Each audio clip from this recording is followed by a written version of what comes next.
For myself and others, as you mentioned in the Jewish community, we are increasingly horrified and shocked at these attacks, but sadly becoming less and less surprised.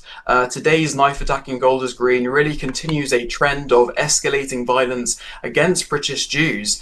In October, we had two people killed at a synagogue in Manchester. A month ago, we had an arson attack on Hatzalah ambulances. We then had a firebomb attack on a Finchley synagogue, and now we have two people stabbed in Golders Green. I think for me personally, I was just in Golders Green last night, where I grew up, and so it's very sad and terrifying to see Jews unsafe in my neighborhood, unable to walk down the streets. Of course, it's deeply disturbing, but I think ultimately it is consistent with what British Jews have come to expect when we see a spike in violence in the Middle East that involves Israel. Generally we see anti-Semitic incidents in the UK and indeed across the diaspora really rise in proportion to the intensity of whatever conflict is taking place, and that really is the reason why we saw record incidents during the Gaza war.